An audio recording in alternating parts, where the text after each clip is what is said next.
Entrevista do dia.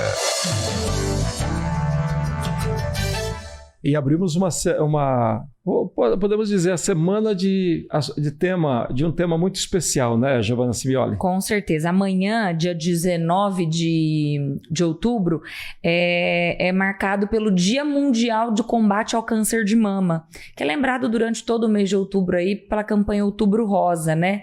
E durante essa semana a gente vai receber aqui no estúdio da Rádio Difusora mulheres que vão contar histórias de vida, vão compartilhar com a gente experiências, e vai ser uma semana muito especial, né, Cabreira? E hoje quem está conosco? Nossa amiga. Uma colega de trabalho. Com certeza. A jornalista Tatiana Gonçalves, né? Tatiana, 2019 foi um marco na tua vida, né? Bom dia. Bom dia a todo mundo que está nos ouvindo, muito obrigada, nos assistindo, né? Muito obrigada pela audiência. E que seja importante essa mensagem que entre no coração das pessoas, tudo que a gente vai conversar aqui hoje. Porque o câncer de mama, antes de tudo, é falar de amor, né? Então, de 2019 até agora, foi só o amor na minha vida, né? Que eu estava falando isso agora há pouco para uma colega, que através de qualquer tipo de doença que te leva a uma possibilidade de morte, você entende que você está aqui nesse momento por conta das pessoas, porque você ama os outros, né? E você ama os seus filhos, você ama a sua família, os seus amigos e também as pessoas que estão passando por situação como essa, a gente ama também, a gente tem que amar.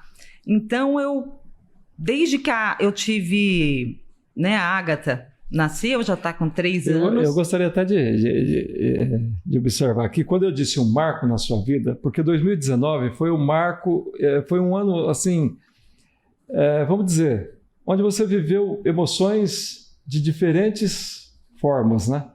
De gerar uma vida e de lutar contra um câncer, Sim. Ao mesmo tempo. Sim, você não tá certo. 2019 foi um marco, 2020 também, 2021 também. Cada ano, né? E 2022. Eu estava pesquisando ontem num bloco de notas as coisas que eu vou anotando, né?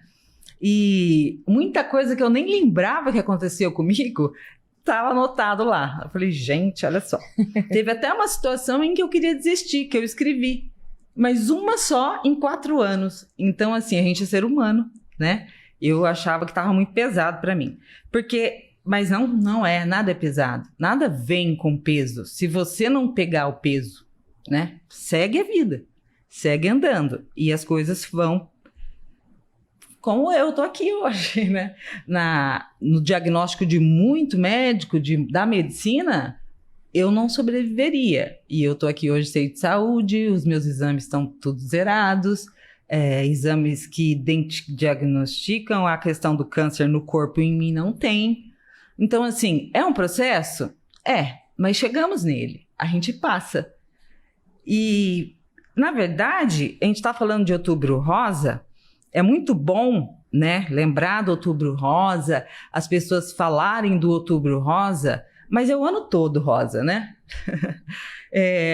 Mas não esquecem de falar das pessoas que têm. Não é que esquece, não sabem. Na verdade, é uma coisa que não se sabe. Igual muitos outros assuntos que ninguém quer falar a respeito porque não viveu aquilo. Então, deixa pra lá. Deixa pra lá. Ah, eu vi, deixa pra lá. Mas no caso do câncer, a sociedade precisa saber que quando há um mau atendimento, uma autonomia muito fraca do paciente, o paciente não tem autonomia nenhuma, tem medo e tudo mais, acaba gerando metástases, né? Porque por conta do desconhecido, você demora para identificar, né? Então, quando você identifica, quase sempre já espalhou. No meu caso, que eu identifiquei no início de 2019, logo depois identifiquei uma gravidez, graças a Deus, né? Que a Ágata é maravilhosa, me fez não querer ir atrás, porque eu estava ocupada com a gravidez e depois quando ela nasceu. E quando ela nasceu, e ainda bem também que eu não sabia naquele momento, porque eu ia ficar com muito medo. E aí eu não tive, depois de 15 dias que a Ágata nasceu, aí eu perdi o equilíbrio, eu comecei, na verdade, como eu estava grávida, eu não podia fazer exames de imagem. Então, quando eu pude fazer, eu já estava sem equilíbrio, eu estava andando, segurando nas paredes, eu já estava de cadeira de rodas, depois de muletas, enfim. E aí eu fui conhecer o outro lado que as campanhas não falam, que é de quem tem metástase do câncer de mama e qualquer tipo de câncer, que é quando é uma palavra até muito difícil, né, da gente... Às vezes as pessoas vão falar e não conseguem nem falar essa palavra. Metastática. Muita gente... esqueci, é quase isso. Mas a família, a rede de apoio, os amigos, o hospital, tem que falar isso para as pessoas. Porque é quando o câncer que é primário na mama, ele tem um atraso no tratamento e ele invade o seu sangue ou a questão dos linfonodos e aí vai para vários lugares. No meu caso, foi para a cabeça, para o fígado e para os ossos. No câncer de mama, quando só vão para esses. Que eu falei, né? Cabeça, ossos, fígado e pulmão. E graças a Deus, no pulmão meu não teve nada. Mas existem pessoas que são acometidas no câncer de mama, porque continua sendo câncer de mama na cabeça, câncer de mama no fígado, mas só são esses 4 órgãos. Então, em primeiro momento, não precisa se preocupar com nenhuma outra cor, a não ser que seja um novo primário. Mas em relação a quem tem o câncer de mama, não pense que pode ter no joelho, em alguns outros lugares que às vezes a pessoa tem. Eu vejo muito essa dúvida, por isso que eu estou falando para vocês, porque qualquer dorzinha, a pessoa está tão amedrontada que ela pensa que é isso aí. É isso aí, sobre o medo. E nesses 4 anos eu aprendi mais do que ensinei, embora eu atenda muitas mulheres. Tem um grupo chamado Meta Viver, que a gente desenvolve, são vários tipos de pessoas do Brasil todo, e da oncologia e metastática. Meta Viver. Tati, voltando um pouquinho lá naquele momento, como é que foi que você descobriu o câncer de mama? Então, o câncer de mama, eu demorei, mas demoraram comigo também, né? Porque eu procurei desde os 37 anos, porque eu senti um nódulo, né? E aí, como eu também trabalhava em rádio, e aí fui fazer uma campanha, né? Igual vocês estão aqui, falar da campanha, foi alguém do Hospital do Amor lá e eu pedi para me colocar, porque eu estava sentindo, e eu fui, mas aí eu fiz em 4 anos, até eu chegar aos 40, embora eu sentisse o nódulo, quando eu ia fazer, às vezes eu não estava no período menstrual, então ele meio que sumia, ele ia e voltava. Então, todas as vezes ele foi passando de 1, 2, 3, 4, até chegar no BIHARDS, né? Vocês sabem, mulheres, o que é o BIHARDS, né? Que a mamografia dá esse valor do BIHARDS que nós temos. E aí eu tava dando como negativo, sempre dava para mim, isso é estética, essa bolinha aí é um cisto de água, né? E até poderia ser, mas se eu tivesse tirado, ele não teria virado, né, um câncer. Uhum. Então, assim, às vezes eu vejo que as mulheres, elas são incentivadas a fazer a partir dos 40, e muitas vezes as campanhas são voltadas para quem tem 50 e 60 anos, as mulheres. E homens também tem câncer de mama em homem, não é exatamente esse período onde quem tem espalha. Pelo que eu já andei em 3, 4 hospitais, e o que eu vejo na metástase, quase sempre são jovens. São mulheres que ainda não tinham consciência de que tinha que fazer mamografia ou uma ultrassom, porque às vezes a mamografia realmente dói, mas a ultrassom das mamas, ela já dá algum sinal. Você acha, então, que o ideal seria começar com mais antecedência? Antes. Muito antes, porque assim, eu fiquei muito brava com a oncologista o dia que ela me deu o diagnóstico de câncer, porque eu estava há 4 anos, só que eu não tinha... Eu queria aquela resposta do não, então eu não duvidava, eu não questionava quando vinha, não, você não tem. Não é? Quer Já dizer, vinha aquele alívio, né, Tati? psicologicamente te interessava muito mais aquela resposta. Isso, exatamente. E aí, por conta disso, eu fui aceitando. Quando eu poderia ter ido em outro lugar, né? Com outros profissionais e Mas ter é que identificado. ninguém também ouve, vamos dizer assim, ninguém duvida de um diagnóstico positivo, né? Exatamente. A gente duvida de um diagnóstico negativo. Né? Aí a gente vai buscar um outro questionamento. Mas e o curioso nessa história sua, se é que eu posso usar esse termo, Claro. é que logo em seguida você descobriu a gravidez. Você acha que tinha alguma coisa relacionada ou não? Espiritualmente, sim. Se a gente for falar de espiritualidade, com toda certeza. Uhum. Porque eu já vinha querendo ser mãe há anos. Porque eu tenho uma filha hoje de 19, na época ela tinha 16. E eu já tinha perdido, no meu primeiro casamento, né? Tinha tido 2 abortos. E eu queria muito ser mãe, né? E aí eu tinha pedido dias antes, né, que eu fosse. Inclusive tinha conversado com uma prima minha no Natal, porque eu fiquei sabendo em janeiro. Falei, olha, mesmo que for para eu adotar, ou então para eu ter uma produção independente, eu tô com 40 anos, eu preciso, se eu for para ter outro filho, é agora. Então eu quero agora, porque eu sentia no meu coração, né? Porque muitos podem pensar assim, nossa, com 40 anos, na hora que você tá liberta, que teus filhos, mas eu, no meu coração, queria um bebê, queria cuidar de outra criança. E aí eu recebi essa criança. Então foi quando eu recebi, com muita alegria. E esqueci até o diagnóstico anterior a 15 dias, né? Que acho que foi uma questão de 20 dias, por aí. Porque quando eu comecei a sentir que a minha menstruação não vinha, eu fui fazer um exame de gravidez para saber se era uma questão hormonal do meu útero, porque eu não tinha consciência, eu não entendia sobre o câncer, né? E aí, nesse exame de gravidez, eu falei, não é gravidez, é neogravidez.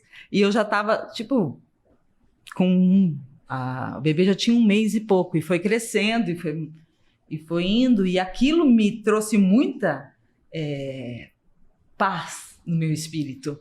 Porque Deus não ia, eu pensei assim, Deus não vai me dar uma criança que eu tanto pedi para largar ela órfã. Então ela não vai ser. E eu firmo isso até hoje, ela não vai ser. Então pelo que você coloca assim, você no teu coração você sentia que aquela criança, ela veio com a missão de te manter firme ali, determinada, né? nessa luta contra o câncer. Com certeza, não só a mim, como a todos em volta de mim. Porque as pessoas, ao invés de se preocupar comigo, se preocupavam com o amor para ela. Então, também abafei a tristeza de muita gente, ela abafa até hoje, porque todo mundo vê como um milagre. Só que eu comecei, na época, a fazer amizade com outras pessoas que também tiveram o mesmo diagnóstico na mama e também estiveram grávidas. Então, não é uma coisa anormal, mas não é comum. E naquele momento era um fator, para a medicina, um fator complicador a gravidez. Sabe, eu fui em 3 oncologistas e os 3 falaram para mim, você tem que abortar. E no meu coração eu não sentia. Se você não abortar, você vai morrer, porque vai espalhar. Eles já me falavam sobre a metástase, mas eu não entendia sobre isso. E aí, como eu tinha uma de 16 anos, eu pensava muito nela, porque a gente ainda não tem pequenininho, aquele amor, né? Fazia o quê? 15 dias, 20 dias que eu sabia, embora eu fosse muito grata, eu pensava em ser órfã, minha outra filha ficar sem mãe, né? E aí os médicos oncologistas falavam para mim, você tem que abortar. E no meu coração eu fui pedindo, né? Fui fazendo oração e entendendo que não, mas peraí. Como que eu vou abortar se eu quis tanto? E quando eu tive essa oportunidade de criar uma criança e aí eu vou abortá-la? E eu sofri tanto com abortos espontâneos? Não vou. E aí, mas até chegou um momento que eu fui em ginecologistas e eles falaram assim, olha, você tem que abortar, oncológicos, né? Você tem que abortar, mas a minha religião não permite. Eu não vou fazer, vai em outro. Né? E aí eu entendi, a minha religião também não permite. Não que eu seja religiosa, mas aquilo que eu creio, os meus valores também não me permitem. E eu tenho total confiança, mais do que acreditar. Eu confio que essa criança vai caminhar comigo. Qual era a tua fé de ser humano, assim, de acreditar em algo sobrenatural antes e depois disso aí? Nossa, cada ano... Aí você descobriu a verdadeira fé. Aí eu descobri a verdadeira fé, porque eu sempre fui uma pessoa de fé, participei por várias religiões, e aí eu entendi que não estava na religião, estava naquilo que eu buscava e eu entendia, naquilo que eu procurava. E eu tinha um certo preconceito com a palavra, com as escrituras, com a Bíblia. Porque eu achava assim, eu já tinha lido algumas vezes, e como eu não entendia, eu era muito nova, às vezes que eu li, eu acabei procurando outras religiões, como o budismo e o espiritismo também é muito maravilhoso. As pessoas são muito amáveis. O amor sempre prevalece entre as pessoas que têm fé. Mas eu entendi que comigo, eu não precisava das outras pessoas me falarem. A verdadeira fé é aquela que você vira a chave no seu coração. E eu comecei a ler e entender por trás daquilo que eu lia. Que eram, cada dia que eu lia, às vezes, a mesma coisa, mas eu tinha um entendimento diferente de acordo com aquilo que eu estava vivendo naquele dia. Então, a minha fé, a cada ano, eu acho, tá bem maior do que em 2022, é bem maior do que em 2019. Mas em 2030 vai ser muito maior do que hoje. Vamos lá, então. Aqui a Tati, no começo da conversa, ela disse que tem um bloquinho de notas, né? E que revisitando aí esse bloquinho, ela viu que em um momento nesses 4 anos, ela pensou em desistir. E qual foi esse momento? O que te levou a pensar em desistir? Você, vamos dizer assim, fez vasculhou nas tuas memórias o que te levou a esse momento, assim, digamos, entre aspas, de fraqueza? Não só eu, como toda mulher metastática, tem que fazer exames de 3 em 3 meses. Exames de imagem, exames de sangue. Ir atrás do INSS, porque vai ficar afastada, então precisa do auxílio. Todas, né? E tem também a questão dos relacionamentos, não só um relacionamento homem-mulher, mas com os filhos, com a família, com os amigos. Então, tudo isso, naquele dia, aquilo estava me influenciando muito. Naquele dia, que eu acredito que fosse isso, né? Porque eu estava lá, né? Mas eu nem lembrava desse dia. Mas falando dele, não só eu, como todas as mulheres que fazem isso, é cansativo, porque você não pode nem voltar ao trabalho. Nossa, Tati, você tá bem, mas você tá aposentada? Sim, porque que trabalho que eu vou ter, que eu tenho que sair para fazer exame de tempo em tempo, que não tem hora para voltar, logo. Então, o que aconteceu? Rapidamente, eu tava naquele momento em que eu não queria mais, eu achei que estava acabando, era justamente porque eu estava conectada com um mundo, com as coisas ao meu redor. Com as coisas, com o trabalho, com dinheiro, com família, daquele dia em diante, eu me conectei ao amor, à minha fé. Então, eu acho que precisou daquela queda para eu dar um salto. Exatamente. Foi lá no fundo para pegar impulso. Isso, fui lá no fundo e peguei um impulso e estou voando até agora. Que bom. Que maravilha. Então, na verdade, a importância desse dia está nisso. Porque às vezes você se cobra. Ele foi um marco de recuperação e não voltou mais. Não, porque você é ser humano. Você é um corpo que tem uma alma e um espírito. E a gente muitas vezes não se dá conta desse espírito que nós somos. Isso é em qualquer filosofia, né? Pode ter até outras palavras, mas nós temos um corpo. Então, o que estava doente era o meu corpo. E um pouco da minha alma também. Mas o meu espírito não. Então, peraí, me apeguei ao espírito.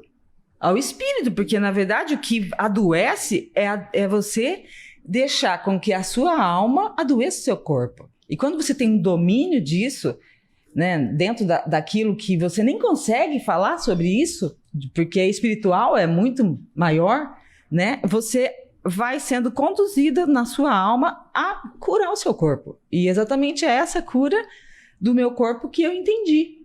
Que independente dos laudos, porque você nunca vai encontrar, com todo respeito aos profissionais de saúde, mas você não vai encontrar alguém que fala, ó, você vai curar. Até os laudos dos exames de imagem, quando fala que tem alguma lesão do câncer, eles falam sugestivo, porque ninguém vai lá e fala que é. Então, se nada, você não é um laudo, você é a vida, continua, segue. Porque muitas pessoas têm medo até de abrir os laudos. E a sociedade, de alguma maneira, como a nossa comunidade, não culpo ninguém, mas é uma questão cultural, ninguém quer falar sobre câncer. A gente fala de prevenção e tal, mas a doença, quantas e quantas vezes eu fui... hoje não me ofende mais. Eu aprendi a não me ofender com a ignorância das pessoas. Mas você que está me ouvindo em casa, que está me assistindo, entenda. Quando você está falando de câncer para uma pessoa que foi diagnosticada com câncer, não conta para ela de casos de morte, porque ela vai ter mais medo de morrer. Conte para ela casos de vida. Conte a história da Tatiana Gonçalves. E eu fui atrás de mulheres que vivem 20 anos a 25 anos com metástases. Só que isso não fica polarizado. Então, muitas vezes eu sentei e falei assim, a pessoa falou para mim, olhando no meu rosto, então, porque fulano mereceu ter o câncer. A mágoa dela. Então, isso eu ouvi muitas vezes. E com o tempo eu fui aprendendo a ter amor por aquele que me falava. Porque, coitado, compaixão daquela pessoa, que estava toda envenenada com aquela... achando desde sempre, como já tivemos isso com a AIDS. Quando eu era criança, eu não podia andar nem na calçada de quem tem AIDS. E hoje é uma coisa que ninguém se fala, porque tem medicação. A mesma coisa acontece, gente, com o câncer metastático, não só o câncer de mama no primário, o metastático. Quando eu diagnostiquei, a Anvisa tinha acabado de liberar no Brasil a medicação que eu tomo hoje, que é uma medicação de bloqueio para não ter mais assim, as células se multiplicando. Mas a maioria das pessoas não sabem sobre isso. Então, assim, por conta da profissão, da curiosidade e tudo mais, então eu estou sempre acompanhando o Ministério da Saúde em relação a isso. E tenho que agradecer muito as forças daqui da nossa região que me ajudam a chegar lá, né? A chegar nos contatos. Mas as pessoas, a maioria, não tem os contatos e tem preguiça de ler. Eu gosto de ler, então é mais fácil. Mas a maioria não tem nada em áudio. Então, tem consulta pública todo mês para ver se esse remédio vai ou não. E cada hospital tem o seu protocolo, não significa que naquele hospital não faça assim, que naquele faça. Então, assim, entender que o SUS atende ao protocolo apresentado por aquele hospital. O fulano falou que aquele lá é o melhor. Não existe o melhor ou o pior.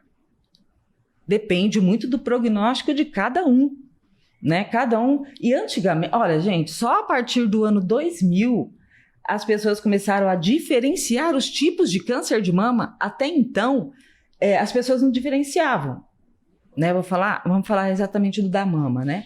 Todo câncer de mama era um câncer de mama. E de 2000 para cá, a ciência já conseguiu identificar os 4 tipos. E podem ter muito mais ainda, que a evolução da ciência é muito grande. Então, são 4 subtipos. Um subtipo, porque quase sempre é hormonal. Então, é hormonal A e hormonal B.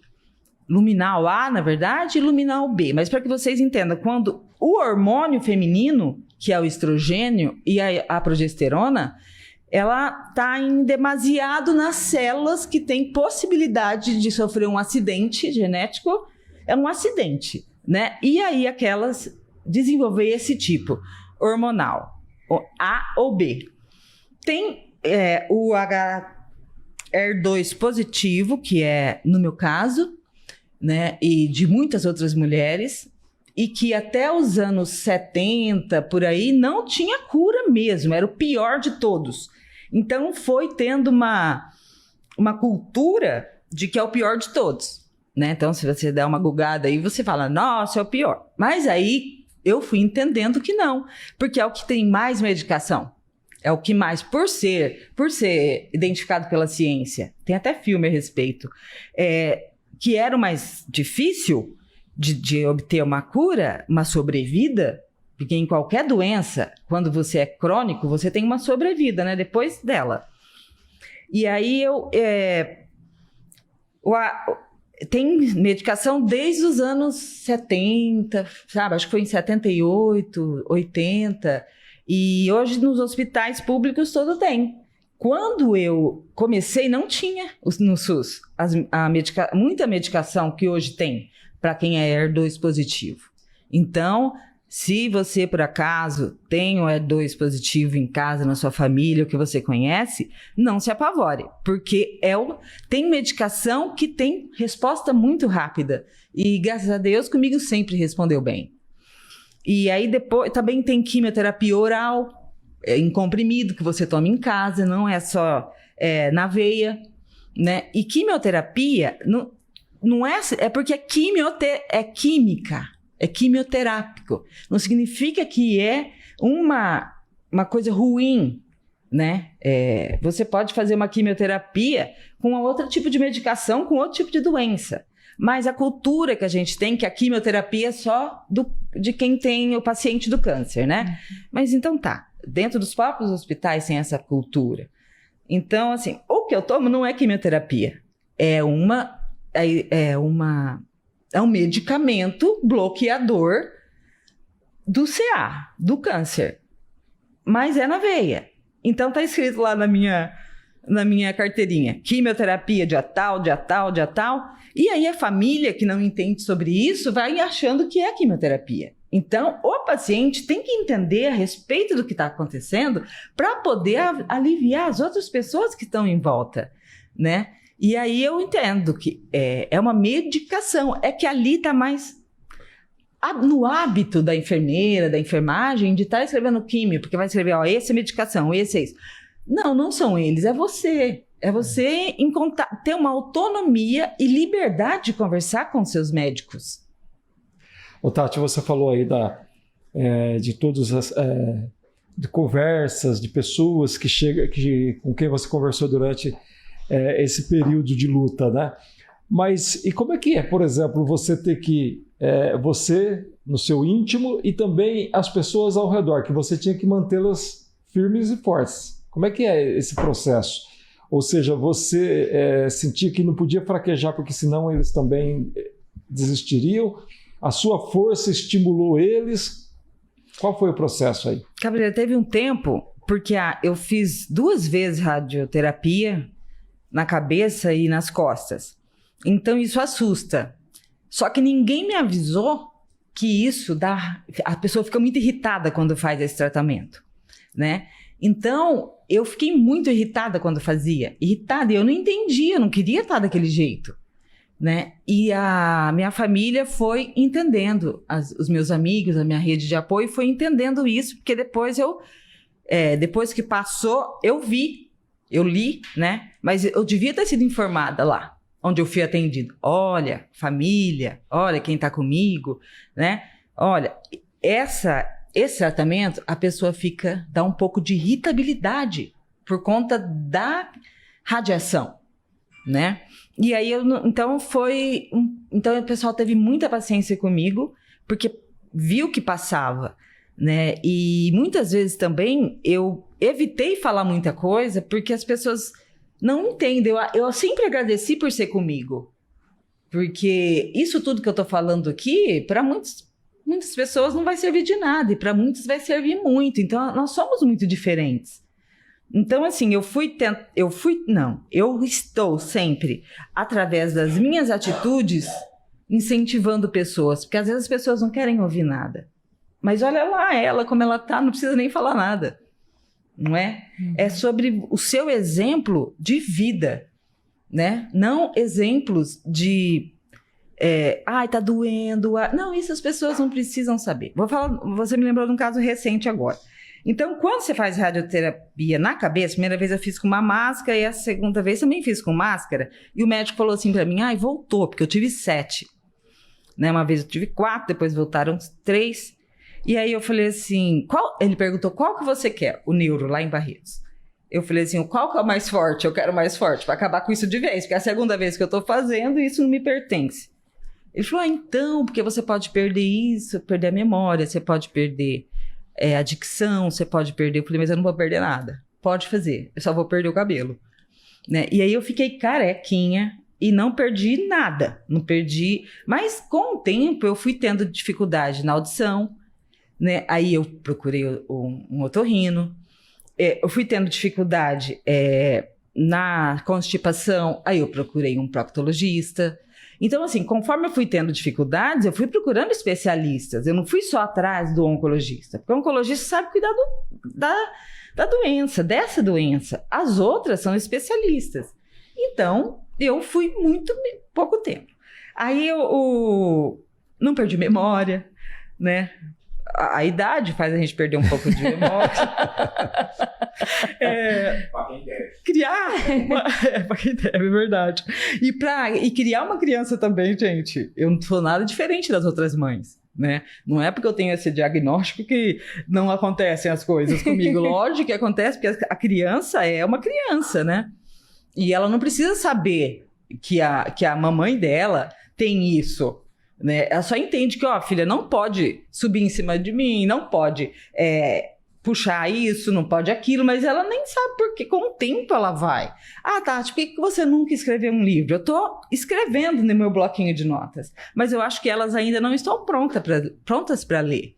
Então, o momento eu vou lá e vou publicar. E eu tenho vários amigos jornalistas que já se propuseram a editar o livro comigo e eu tô só escrevendo. Né? Eu venci o câncer. Não é? Você pode vencer o câncer, né? Porque o câncer é também um estigma. As pessoas, assim, têm muito medo até. Não pode falar aquela palavra. Né? Eu tenho aquilo que nem fala. Eu encontro muito isso no hospital. Eu tenho aquilo que nem vou falar sobre isso. Não vou falar. Não pode falar o nome, né? Aí vem a sigla, né? CA. Fica mais leve, né? Mais leve. Aí vem essa sigla. O chocante. Mas o que eu ia falar, desculpa, que eu acabei me perdendo, foi em junho desse ano, eu tive perdi o equilíbrio de novo. Eu falei, não, eu não quero. Não. Eu perdi, assim, num dia, e a minha família já chegou com andador, com tudo, eu falei, não me pertence isso. Não me pertence. Aí eu falei com um oncologista, que fez a radiação na cabeça, tudo, ele falou pra mim, não, você vai ter que operar. Você vai ter que abrir a cabeça, porque olha, desse jeito, pelo que você tá falando, eu vou falar só com a equipe de cirurgia e vou voltar a falar com você. Não respondi nada. E deixa acontecer, porque a gente fica acreditando naquilo. Porque ele... É o trabalho dele fazer aquilo, né? Então, se você não tem essa consciência, você fica morrendo de medo. Eu tô morrendo, né? E todo mundo, o que ele falou? Nada. Tá tudo bem. Talvez tenha alguma cirurgia e tal, mas ele ainda vai avaliar. E aí foi. E aí eu fui voltando sozinha. Eu entendi que devia ter alguma coisa não funcionando, voltou a funcionar. E aí eu continuei andando sozinha. Foi um engasgo. Foi um engasgo. Aí ele me ligou uns 4 dias depois e falou assim, e aí? Como você está, Tatiana? E eu tenho muita sorte, né? Que os médicos dos hospitais públicos em que eu tenho atendimento são sempre da direção. Então, assim, se precisar de uma coisa correndo, eles vão... Resolve. E aí, eu falei, eu tô normal. Ele falou, não. Aí nós conversamos um pouco, eu entendi que era uma tática dele, né? Que ele queria saber como é que eu tava neurologicamente. E aí ele falou assim, nossa, do jeito que você tá, você precisa piorar muito, muito, muito para operar. Larga a mão, depois a gente conversa. Então é sobre isso. Você tá sendo objeto até de, vamos dizer, para a classe médica, de entender um processo que está acontecendo, o que você está mostrando, né? E essa semana eu encontrei um oncologista que tem fé. Então, assim, por quê? A maior parte das metastáticas foram tão amarguradas pelas pessoas e elas não têm fé. É muita manifestação assim. Ai, gente, tem umas aí de blogueirinha, né? Blogueirinha do câncer. Tem. Em todo setor tem blogueirinha. Tem umas aí que falam que a fé cura. Não, isso é para sempre. Então, assim, e aí as famílias e as próprias pacientes vão se alimentando disso e acreditando e não entendendo que é muito mais sobre o que de dentro do que aquilo que você vem de fora. É muito mais como você cuida de você, como que espiritualmente você entende o cuidado com você, do que um laudo. Ai, eu tô morrendo de medo de abrir meu laudo. Ai, meu Deus, esse laudo de tomografia, de ressonância, de cintilografia, de hemograma, de CA 15.3. Eu tô morrendo de medo. Muitas meninas me mandam mensagem assim. Aí eu falo assim, reage, mulher. Por que você tá com medo de uma coisa que tá te fazendo mais mal que você nem sabe ainda? E aí surgiu, então, o motivo dessa campanha que você lançou, Reage. Reage. Na verdade, Reage Mulher. E antes, eu quero falar o que não falar, tá? Que nós estamos falando sobre não falar, ó. Você tem câncer porque guardou muito rancor, porque você tem muita mágoa. Isso é muito comum na sociedade, né? Cabelo cresce, é o de menos. Não fala isso para uma careca. Porque ninguém quer ficar careca, nem homem nem mulher. Só fala que você tá linda, tá? Se não tiver, fala. Porque isso vai melhorar a autoestima e a pessoa vai se sentir melhor, né? Nossa, como você engordou. Nossa, me falaram muito isso, porque eu cheguei a quase 100 quilos. Porque tem uma medicação que é um corticoide, que é o dexametasona. Ele incha muito. E não me avisaram que era só um período. Eu continuei tomando. Então, minha pressão chegou a 18. Então, por falta de informação, né, eu tava inchando. E aí, quando eu entendi, eu emagreci. Hoje, não quero mais engordar, não. Nossa, você emagreceu demais. Que você, às vezes, encontra pessoas que estão só o esqueleto, né? Mas aí é porque ela vomitou muito, ela enjoou muito, é porque ela teve muito sintoma. Porque cada corpo é um para reagir aos sintomas. Então, a gente não pode julgar o outro, né? A gente só tem que justificar. Ela tá passando mal porque, né? Fulano, né, tá sofrendo com esse tratamento, a minha vizinha morreu disso. Então, quer dizer, sempre tem alguém que morreu disso. Aí no meu pensamento, pensa assim, mas eu não sou a sua vizinha. Um levanta, outro enterra. Um levanta, outro enterra. Então, gente, vocês que estão nos ouvindo em casa, quando for conversar, se não tiver no coração o que falar, fale de outras coisas, porque o paciente metastático ou o paciente só com câncer de mama, ele não quer conversar, ele não quer que você o mime em relação ao câncer. Ele quer só a tua amizade, o seu amor, o seu carinho. Encontra com a pessoa e lógico, a gente falar das coisas positivas, vamos falar da doença. Mas não vai lá e... Outro dia uma pessoa falou assim para mim, eu fui levar o ciclano em tal lugar e uma mulher foi tão mal educada comigo, aí depois eu fiquei sabendo que ela teve câncer, ela mereceu, ela merece, porque ela é uma pessoa tão ruim. E aí eu fingi que não era comigo, né? Assim, que eu não estava ouvindo aquilo. Eu falei, ao invés de me ofender, eu vou levar amor para ela, porque ela tá muito ofendida com essa situação. Então ninguém merece ter doença nenhuma, ninguém merece acidente nenhum, ninguém merece nada. E nós não somos merecedores de nada. A gente só tem que receber toda a graça que nos foi dada, né? Que daí tem teu filho, nossa, tão pequenininho, com a mãe assim. Gente, não sei, essa semana, por exemplo, a gente perdeu um amigo, que é o vice-prefeito de Pedranópolis, uma simples apendicite. Então... Nós temos uma história, cada um tem a sua história. Nós não podemos limitar o nosso tempo, porque o nosso tempo não somos nós. Cada um tem a sua história. Então, assim, um laudo não pode definir a sua história. Tati, você falou muito em questionar e que falta questionar os médicos, que você conseguiu obter algumas informações sobre a doença por conta desse teu instinto de jornalista, eu diria até, né? De pesquisar, de estudar, de ler, de ir atrás. E você acredita que isso pode ser o que falta em muitas pessoas? Pode ser até o que faça algumas pessoas desistir por medo e pelo que ouve falar, ao invés do que vão em busca do conhecimento correto mesmo? Muitas vezes a pessoa está tão abalada que ela não consegue procurar saber. A maioria não quer nem saber, né? A maioria não quer saber. O que você tem? Qual é o seu subtipo? Não sei. Nem quero saber. Então as pessoas... Então, como ela vai saber se a medicação que ela está tomando está fazendo efeito se ela não sabe nem o subtipo dela? Então, ter uma boa relação com o médico é a primeira informação, né? Você entender e fazer pergunta. E se você não consegue, quem te acompanha, fazer por você. Então, se a pessoa está muito ali amedrontada, ou então sofrendo os efeitos da medicação, da quimioterapia, a família, né, pode estar consultando. Porque a falta de informação traz o medo. Traz o medo por conta desse misticismo, dessa cultura que nós temos em cima sobre o câncer, né? Então, eu acredito que eu tendo as informações, não era para qualquer pessoa que eu poderia passar, porque eu percebi depois que tinha pessoas que nem liam e que nem queriam saber. Então, quando eu descobri, eu queria falar para todo mundo.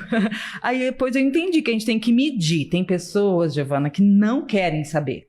Mas quando a gente sabe e a família da gente sabe, quem está conosco sabe, não exatamente a família, pode ser amigos, a rede de apoio, sabe disso, vai lá e busca, né? Porque tem muita informação detalhada. E também dentro a gente pode estar participando das consultas públicas, e aí é uma coisa que não é só para essa doença, é para todo tipo de coisa, e a gente nem participa e nem fica sabendo o que acontece, né? E são publicadas. A gente está já caminhando para o final do bate-papo, e eu gostaria que a Tati falasse daquela campanha Reaja, né? O que você acha da gente mostrar o vídeo primeiro? Vamos. Tá no jeito. Para quem está nos assistindo, vai ver o vídeo, e quem está nos ouvindo tem também o áudio que mostra aí um trabalho que a Tati realizou aí pelas redes sociais. Oi, Tati, eu tô aqui no Rio de Janeiro, no Centro Oncológico, ali atrás, Rio de Janeiro. E não pare, tá? Você é inspirações para muitas mulheres. Olha isso.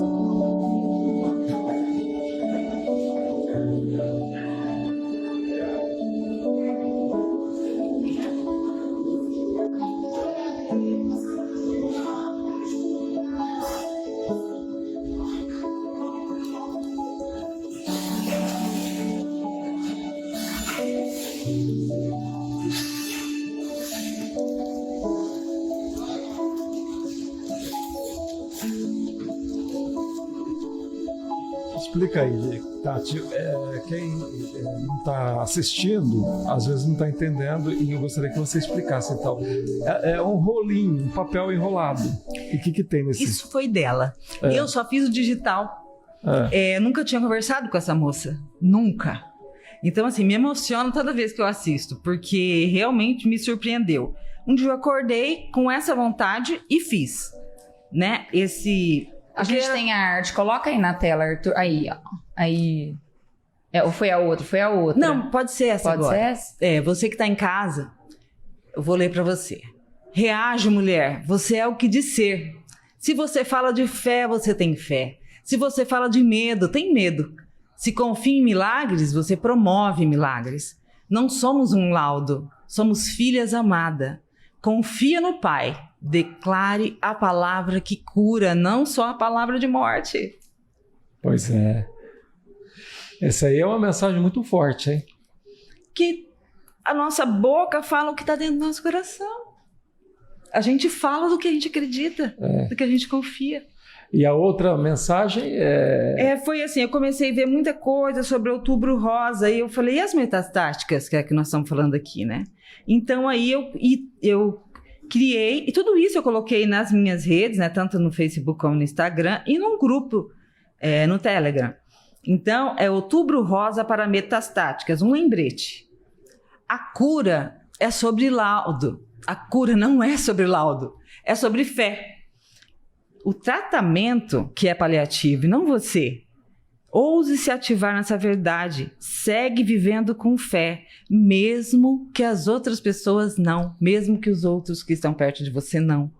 E aí eu publiquei no Telegram, num grupo que tem mais de 300 pessoas, e essa menina, a Flávia, pegou, imprimiu e levou por conta própria no hospital. Então o dia que ela me mostrou foi maravilhoso. Ela estava indo numa consulta oncológica com a tia dela, não sabiam o que a tia dela tinha, e ela preparou tudo isso. Ela fez os rolinhos de papel para dar para todas as pacientes sobre metástase, isso que nós acabamos de ler e mostrar na TV aqui, e ela colou em todas as paredes que ela pôde. Acho que ela fez umas 10, imprimiu sulfite, uns 10, e aí ela colou. Aí, chegando lá, mas aí tudo bem. Depois disso, ela me mandou tudo. Ela descobriu que a tia dela era oncológica metastática, né? E a tia dela nem sabia o que tinha, porque a tia dela escondeu por 5 anos os laudos, os próprios laudos da família, porque ela não queria chatear ninguém. Então, e depois, junto com ela, porque a gente teve amizade, né? A gente começou a conversar. E aí eu identifiquei que o da tia dela era o hormonal A, o mais leve, mais fácil, que nem faz quimioterapia, só toma uma medicação para os hormônios. E que alívio ele sentia, né? Mas assim, imagina, né? Tudo isso, toda essa movimentação chegar em outro estado e chegar em outros lugares. Então basta que o outro vai. E é uma rede, é uma rede. E o mais bacana de tudo isso, desse bate-papo aqui, Tati, é que você disse uma palavra lá no começo da entrevista, virou a chave. Você virou a chave para a vida. Para a vida. E descobriu, e está vivendo. E vida. E descobriu vida. É a fé. É a fé. Quando você acredita nas coisas que vamos dizer assim, o mundo, né, que são as coisas do mundo, não é que é contra o mundo, não, as coisas desse mundo que a gente vive aqui, né? Você fica muito impressionado, você fica muito vaidoso, muito eu, só eu, e esquece dos outros.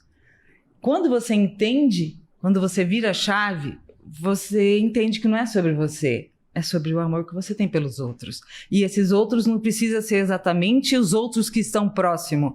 E o amor não é uma paixão que a gente tem por um amigo, por um filho. A gente tem um amor apaixonado por essas pessoas. Mas o verdadeiro amor é o amor de Cristo, o amor que é de servir as outras pessoas por amor a elas. Simplesmente porque você sabe que somos todos irmãos. E aí espalhamos amor por aí. Segue espalhando vida. Amém. Foi amém. Muito bom recebê-lo aqui nessa aula de vida. Muito obrigado por ter vindo. Obrigada, me emocionei várias vezes.